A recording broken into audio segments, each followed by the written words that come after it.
Maria, a social worker at a neighborhood association, is tasked with addressing rising crime rates in a local community. To effectively involve residents in crime prevention, what is the best initial step for Maria to take? A. Organize a series of public meetings to discuss potential crime prevention strategies and gather community input. B. Develop a detailed report on crime statistics and distribute it to residents to raise awareness. C. Partner with local law enforcement to implement new policing policies without community input. D. Launch a media campaign to highlight crime prevention efforts and attract public attention.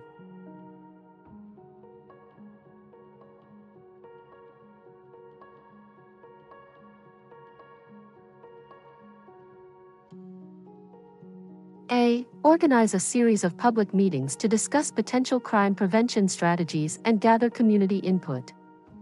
Public meetings provide a platform for residents to express their concerns, contribute ideas, and collaborate on potential solutions. This participatory approach ensures that crime prevention strategies are community-driven and relevant, leading to greater buy-in and effectiveness. In contrast, distributing reports or launching media campaigns without community engagement may not address the root causes or specific needs of the community.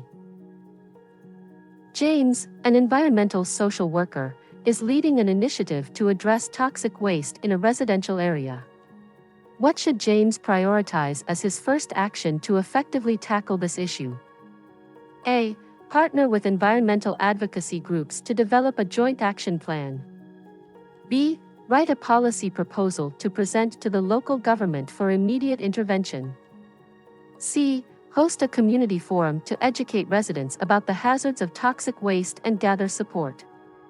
D. Begin a fundraising campaign to finance cleanup operations before engaging the community.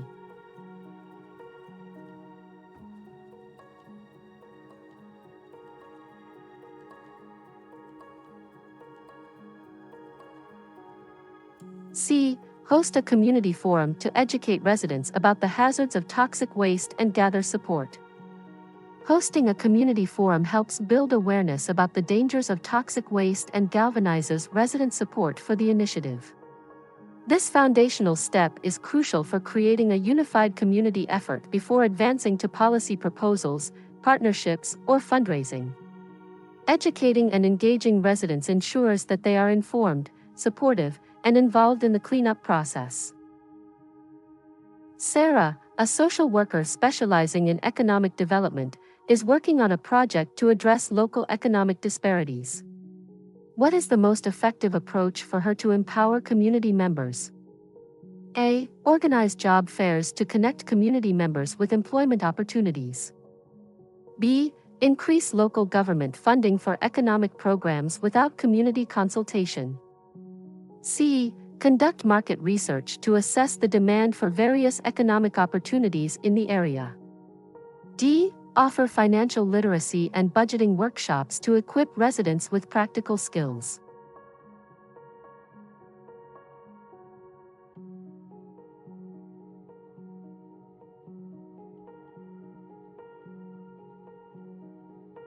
D. Offer financial literacy and budgeting workshops to equip residents with practical skills.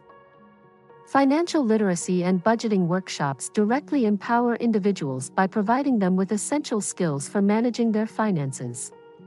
This practical approach addresses economic disparities at the individual level, enabling residents to make informed financial decisions and improve their economic well-being. While increasing funding and organizing job fairs are beneficial, they may not directly address the immediate needs of individuals for financial management skills. Alex, a social worker at a youth center, is developing a new program to support at-risk youth. To ensure the program is relevant and effective, what should be Alex's primary focus? A. Align the program's goals with national youth development standards. B. Engage the youth in the design and planning process to tailor the program to their specific needs and interests. C. Seek funding and resources from various donors to support the program's implementation. D. partner with existing youth organizations to integrate services and provide a comprehensive approach.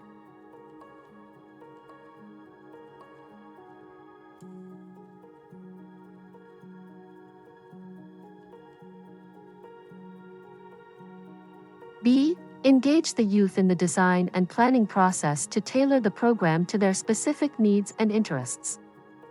Engaging the youth in the design and planning process ensures that the program addresses their unique needs and interests, leading to higher participation and effectiveness. Youth input helps tailor the program to be more relevant and engaging, which is critical for its success. While aligning with standards, seeking funding, and partnering with organizations are important, they do not guarantee that the program will meet the specific needs of the youth it aims to support. Jessica, a social worker specializing in combating prejudice, is planning an initiative to promote inclusivity in a diverse community. Which action would most effectively support her goal? A. Create educational workshops focused on cultural competence and sensitivity for community members. B. Develop a set of guidelines for non-discriminatory practices to be adopted by local organizations. C. Launch a media campaign to raise awareness about diversity issues within the community. D. Partner with local businesses to promote diversity in hiring practices.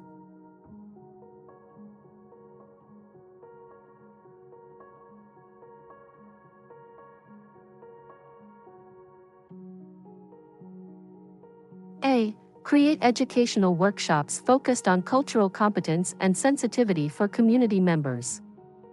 Educational workshops on cultural competence and sensitivity address the root issues of prejudice and help community members develop greater understanding and empathy.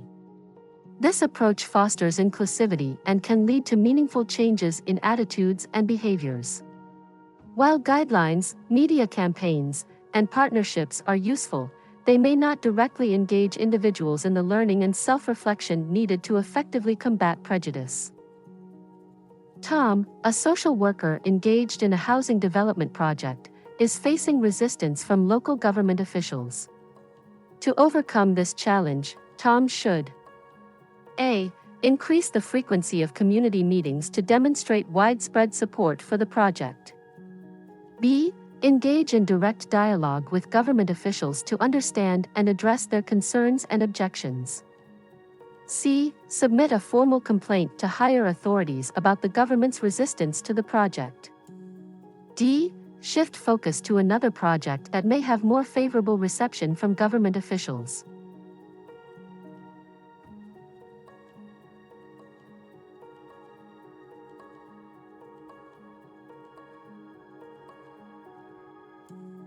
B.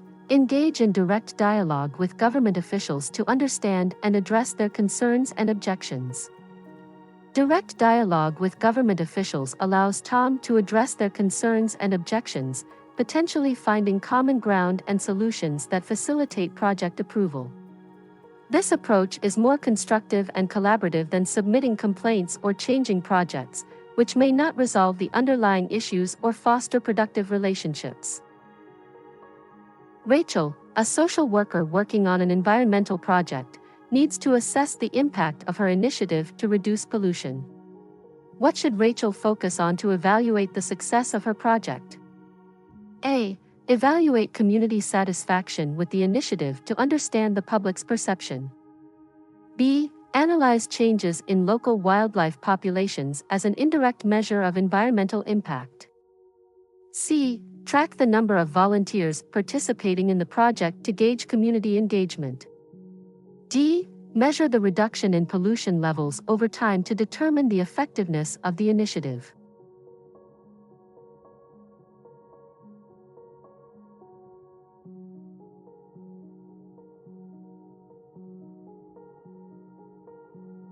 D. Measure the reduction in pollution levels over time to determine the effectiveness of the initiative. Measuring the reduction in pollution levels directly assesses the environmental impact of the initiative, providing concrete evidence of its success. While changes in wildlife populations, volunteer numbers, and community satisfaction are relevant, they are indirect measures and may not fully capture the effectiveness of pollution reduction efforts. Linda, a social worker involved in community development, is terminating a partnership with a local agency. What is the most professional approach for Linda to take during this process? A. Announce the termination publicly to ensure transparency and avoid misunderstandings. B. Conduct a formal evaluation of the partnership's outcomes and document lessons learned for future reference. C. Immediately seek replacement partnerships to maintain continuity without addressing past issues. D. Focus on new projects and avoid discussing the termination with the agency to prevent conflict.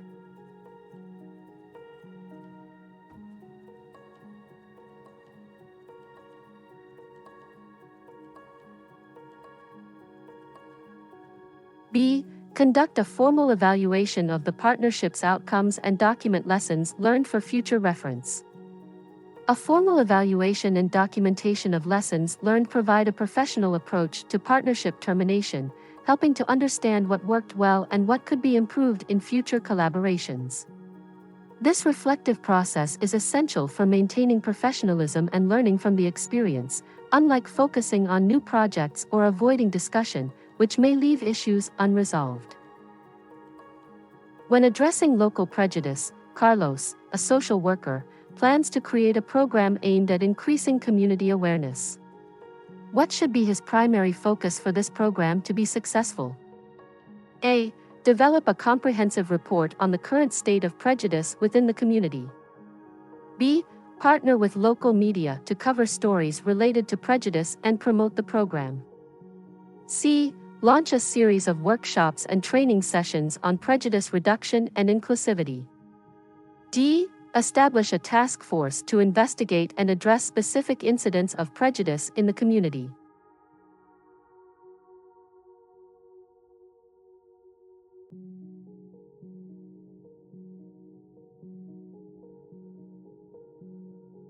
C. Launch a series of workshops and training sessions on prejudice reduction and inclusivity. Workshops and training sessions provide direct education and facilitate discussions on prejudice and inclusivity, which are crucial for changing attitudes and behaviors. This approach addresses the issue at a fundamental level and promotes long-term change, compared to reports, media coverage, or task forces, which may not directly engage and educate community members. Mark, a social worker at a community health center, is developing a program to address substance abuse issues. To ensure the program is effective and well received, what should Mark prioritize in the planning phase? A. Designing a detailed intervention plan based on best practices and research. B. Engaging community members in the program development process to tailor it to their needs. C. Securing funding from various sources to support the program's implementation. D. Partnering with other health organizations to provide additional resources and support.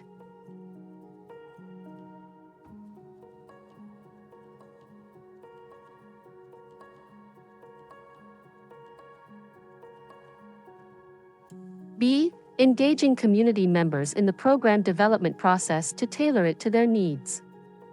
Engaging community members ensures that the program is designed to address their specific needs and concerns, leading to greater relevance and effectiveness. This approach helps ensure the program's success by fostering buy-in and ensuring it meets the community's requirements. While intervention plans, funding, and partnerships are important, they do not guarantee that the program will align with the community's actual needs without direct engagement. I trust this video has proven to be informative in enhancing your comprehension of social work license exam questions. If you're interested in expanding your studies, I assure you a captivating and enlightening 90-minute study session where we'll analyze questions and explore real-world applications. Come and join me for an amazing learning experience. Enroll today and gain access to an amazing chance to receive my exclusive ebook with 70 social work practice questions or my comprehensive online practice exam with 150 social work questions. And that's not all. As a bonus, You will also receive my highly sought-after Strategies for Success activity ebook at no cost. This amazing bundle is crafted to empower you on your learning journey and guarantee your ongoing success. Don't pass up on this opportunity. Enroll today. Visit my website, gilbertmbell.com, and find the sign-up link in the description below. Alternatively, you could text the word study to 347-683-7923. I am excited to study alongside you and assist you in reaching your full potential as a social worker. Thank you once more for tuning in.